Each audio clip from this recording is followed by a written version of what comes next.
জাইমা রহমানকে পরপর দুইবার সালাম দিলেন রাষ্ট্রপতি শাহাবুদ্দিন চুপ্পু, জানিয়ে সোশ্যাল মিডিয়াতে সমালোচনার ঝড়। সম্প্রতি একটি রাষ্ট্রীয় বা সামাজিক অনুষ্ঠানে রাষ্ট্রপতি মোহাম্মদ শাহাবুদ্দিনের একটি বিশেষ আচরণ সামাজিক যোগাযোগ মাধ্যমে ব্যাপক আলোচনার জন্ম দিয়েছে। অনুষ্ঠানে উপস্থিত প্রধানমন্ত্রী তারেক রহমানের কন্যা জাইমা রহমানকে লক্ষ্য করে রাষ্ট্রপতি পরপর দুইবার সালাম দিয়েছেন।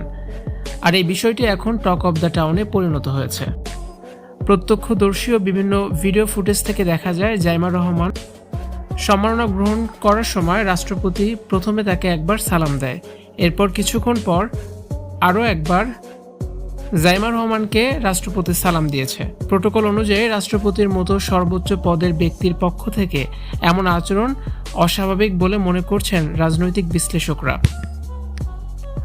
আর এই ঘটনা নিয়ে সোশ্যাল মিডিয়াতে এখন সমালোচনার ঝড় বইছে।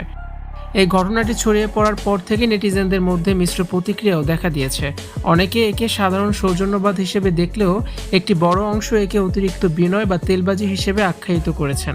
বিশেষ করে বর্তমান রাজনৈতিক পরিস্থিতির প্রেক্ষাপটে রাষ্ট্রপতির এই নমনীয়তাকে অনেকে সন্দেহের চোখে দেখছেন।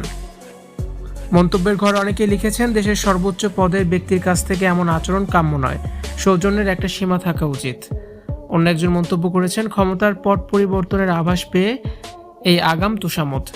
রাজনৈতিক বিশ্লেষকদের মতে একজন রাষ্ট্রপতি যখন কোনো রাজনৈতিক পরিবারের সদস্যকে প্রোটোকলের বাইরে গিয়ে বারবার বিশেষ সম্মান প্রদর্শন করেন, তখন তা জনগণের কাছে ভুল বার্তা পাঠাতে পারে।